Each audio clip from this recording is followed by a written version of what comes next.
Hello everyone, कैसे हैं आप लोग। उम्मीद करते हैं अच्छे होंगे और आप लोग की तैयारी अच्छी चल रही होगी। एनटीपीसी अंडर ग्रेजुएट के CBT 1 के रिज़ल्ट का बहुत लोग को इंतज़ार था और बहुत बार पूछ रहे थे उसका रिज़ल्ट। हालांकि कल से आना शुरू हो गया है, अभी सभी जोन का नहीं आया है, लेकिन आज शाम तक या कल तक तो ज़रूर आ जाएगा सबका रिज़ल्ट।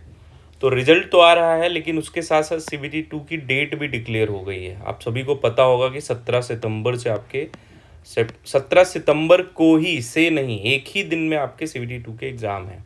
ठीक है, तो CBT 1 हो गया और जिन लोग का सिलेक्शन नहीं हुआ भाई परेशान मत हो, फिर से एनटीपीसी की वैकेंसी आने वाली है। या आप सीजीएल की प्रिपरेशन कर रहे हो, अपनी पूरी ताकत लगा के जो है वो तैयारी करो। ये सोच लो कि मुझे तैयारी करके निकलना है यहाँ से जल्दी से, नहीं तो बहुत प्रॉब्लम होती है। अब हम लोग आज इस वीडियो में क्या क्या बात करेंगे, सबसे पहले CBT 2 के बारे में थोड़ा सा बात करेंगे। और मुझे पता है आपका बहुत सारे एग्ज़ाम एक साथ लगे हैं, इसलिए ज़्यादा टाइम नहीं लूँगा और आप वीडियो 2x पे भी देख सकते हैं।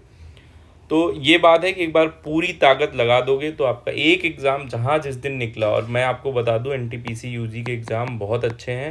इसकी जितनी भी पोस्टें हैं बहुत अच्छी हैं, बहुत तगड़ा प्रमोशन है इसमें।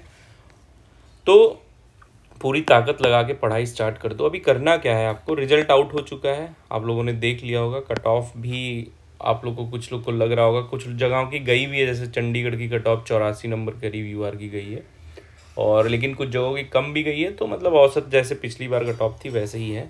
अब दूसरा जो सबसे बड़ी दिक्कत है, आप लोग को जीएस में ही दिक्कत रहती है कि जीएस का क्या करें, लेकिन रियलिटी कुछ और है। और करंट अफेयर के बारे में भी मैं बताऊंगा, कुछ चीज़ें आपको बताऊंगा। बाकी आप खुद इतना बढ़िया एग्ज़ाम क्लियर करके आ रहे हो तो आपके पास खुद भी है कि हमको कहाँ से पढ़ना है। और तीसरा, एक भाई ने कमेंट किया था कि सीजीएल के साथ हम कैसे इसको तैयारी करें, उसके बारे में कुछ बताइए। और मॉक टेस्ट और PYQ क्या दिया जाए अभी, क्योंकि 15 दिन ही बचे हैं अपने पास मोटे मोटे।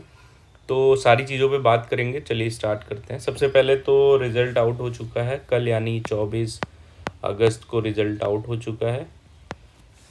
और कल एक दो जोन का रिज़ल्ट आया था, जैसे बिलासपुर का रिज़ल्ट आया था, ठीक है, और अहमदाबाद का आया था, अभी रांची का भी आ गया है, चंडीगढ़ का आ गया है, और एक दो जोन्स का आया है। बाकी और सब अवेटेड है, आ जाएंगे रिजल्ट। अब दूसरी बात कि स्कोर कार्ड कब देख पाएंगे हम लोग, तो स्कोर कार्ड कल यानी 26 अगस्त को शाम 5 बजे से आप लोग स्कोर कार्ड देख लेंगे।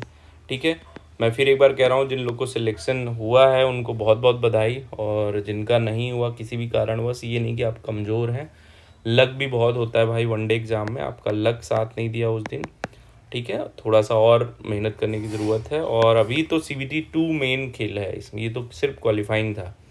अब दूसरी बात, 17 सितंबर को आपको CBT 2 है, ठीक है। तो 17 सितंबर, ये मत सोचना कि डेट एक्सटेंड होगी या कुछ भी होगा, आपको यही डेडलाइन लेके चलना है और इसी दिन एग्ज़ाम होगा, ये आप समझ के चलो। तो 17 सितंबर में मोटा मोटा आज 25 तारीख है, 25 और 5, 17, 5, 22, मतलब 20 दिन आप मान के चलो आपके पास है, ठीक है। तो 20 दिन में कैसे आपको क्या करना है, वो सारी चीज़ें आपको खुद से बैठ के अपना देखना पड़ेगा कि मेरा कौन सा सब्जेक्ट वीक है, क्या है, उसके लिए क्या करना है मैं सब बताऊंगा। सबसे पहले दिमाग में सवाल उठता है कि जीएस का क्या करें, और इसमें दूसरा सवाल उठता है कि करंट अफेयर का कैसे करें, मेरे नंबर नहीं आ रहे हैं, ठीक है। लेकिन मैं एक चीज़ और फिर से बताना चाहता हूँ आपको, इसको सोचना बहुत जायज़ है, लेकिन उससे पहले आपको कुछ और सोचना चाहिए। और वो क्या सोचना चाहिए कि जो 35 क्वेश्चन मैथ के और 35 क्वेश्चन रीजनिंग के आ रहे हैं मेरे इस एग्ज़ाम में, उसको मुझे क्या करना है, उसमें मेरे कितने मार्क्स आ रहे हैं। सबको पता होगा कि एग्ज़ाम 90 मिनट का होता है, 120 क्वेश्चन होते हैं, जिसमें 35 क्वेश्चन मैथ के, 35 क्वेश्चन रीजनिंग के और 50 क्वेश्चन जीएस के होते हैं। जीएस जिसमें करंट अफेयर, साइंस सब कुछ इंक्लूड होता है। तो सबसे पहले तो भाई ये इंश्योर करो कि इस 70 में से आपके 68 के करीब मार्क्स तो रहे ही, ठीक है। तो 68 के करीब इसमें मार्क्स होने चाहिए आपके, और 70 में 70 आ जाए तो और बेटर है, ठीक है। नहीं तो 68 के करीब मार्क्स आपके आने चाहिए अगर आप यूआर से बिलोंग, किसी भी कैटेगरी से बिलोंग करते हो, क्योंकि जीएस में स्कोर करना बहुत डिफिनिट नहीं होता है, ठीक है। तो ये अपना इंश्योर कर लो। और कैसे कर, क्योंकि आप CBT 1 क्वालिफाई करके आ रहे हो तो आपको पता होगा मेरे कौन कौन से टॉपिक वीक है। सबसे इम्पॉर्टेंट है कि आप सारे टॉपिक का रिवीजन एक बार कर लो, और जो NTPC यूजी का एग्ज़ाम पिछली बार हुआ था मेंस का, और जो एनटीपीसी ग्रेजुएशन का मेंस का यानी सीवीटी 2 का एग्ज़ाम हुआ था, वो आप अच्छे से उसका पीवाईक्यू देख लो एक बार, ठीक है। अब जीएस के लिए क्या करना है, देखो एक चीज़ मैं हार्श रियलिटी बता रहा हूँ कि आप कुछ भी कर लोगे, जीएस में आपको संतुष्टि जल्दी मिलती नहीं है। संतुष्टि यानी सेटिस्फेक्शन नहीं मिलेगा कि मेरे इतने मार्क्स क्यों नहीं आ रहे हैं। और क्यों नहीं मिलेगा, क्योंकि सिलेबस बहुत ब्रॉड है, और उस तरीके से हम लोग कहीं ना कहीं पढ़ते भी नहीं कि पूरा डिटेल में पढ़ें जो यूपीएससी लेवल का तो हम कर पाएँ। तो अभी थोड़ा सा, लेकिन वो चीज़ आपके साथ ही नहीं हो रही, वो चीज़ सबके साथ हो रही। तो एक चीज़ ये मान लो कि मैंने जो पढ़ा है, क्योंकि मैं सीवीटी 1 क्वालिफाई करके आया हूँ, वो इनफ है। और अभी मेरे को क्या करना है, अभी मेरे को करना है रिवीजन। अब रिवीजन इन द सेंस, आपको देखो 50% में आपका ये हिस्ट्री, ज्योग्राफी, पॉलिटी और इकोनॉमिक्स कवर होते हैं, ठीक है। तो इसमें जो कुछ भी पढ़े हो आप, जो कुछ भी मॉक लगाए हो, जो कुछ भी पीवाईक्यू लगाए हो, अच्छे से रिवाइज कर लो भाई। मैं ये चीज़ आपको बताऊंगा, पहला काम आपका यही होना चाहिए, ठीक है। इसको करने के बाद आपको जाना चाहिए करेंट अफेयर्स पे।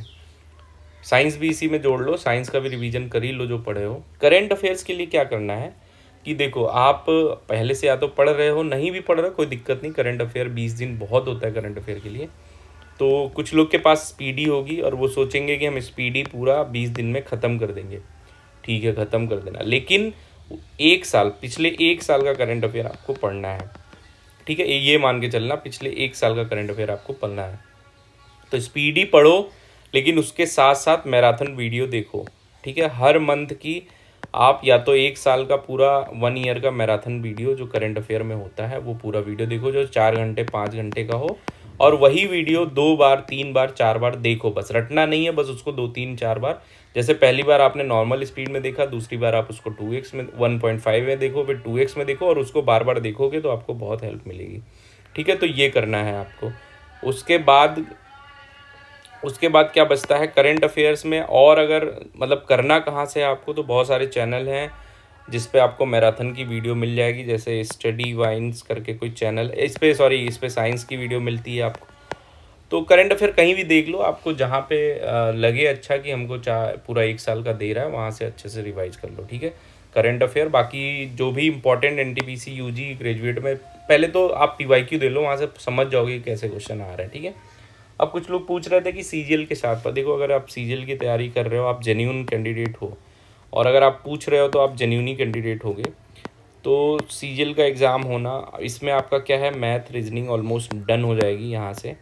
लेकिन इसके बाद भी आपको मैं सजेस्ट करूँगा कि जो एनटीपीसी यूजी और ग्रेजुएशन के एग्ज़ाम हुए हैं उनके पीवाईक्यू कम से कम आप दे दो, या मॉक दे दो, जिससे आपको मैथ रीजनिंग में जो भी कुछ डिफरेंस हो, डाउट हो, कैलकुलेशन में प्रॉब्लम हो कि यहाँ पे ज़्यादा कैलकुलेटिव सवाल आ रहे हैं, क्योंकि थोड़ा सा कैलकुलेटिव बनाता है सीवीटी 2 में, बड़े सवाल होते हैं, लेंदी सवाल होते हैं, पजल से भी सवाल आ जाते हैं। तो वो सारी चीज़ें यहाँ से कवर कर लो, मतलब पीवाईक्यू दे दो, अल्टरनेट डे पे दे दो। अगर आपका पहला टारगेट सीजीएल है तो अल्टरनेट पे दे दो, और अगर पहला टारगेट ये है तो डेली एक पीवाईक्यू, और मतलब एक पीवाईक्यू या एक मॉक डेली दे दो।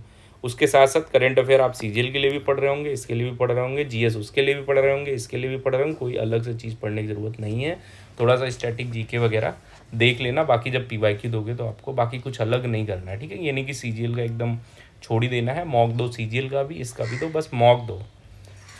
और मैं अभी कहूँगा कि पहले तो आप 2 4 मॉक पीवाईक्यू दे दो, ठीक है, वो ग्रेजुएशन के भी और एनटीपीसी अंडर। बाकी अगर आपकी तैयारी है, रिवीजन है, सब कुछ, तो मॉक टेस्ट डेली भी दे सकते हो और अल्टरनेट डे पे दे सकते हो। सबसे ज़रूरी है अभी आपके लिए कि रिवीजन करो।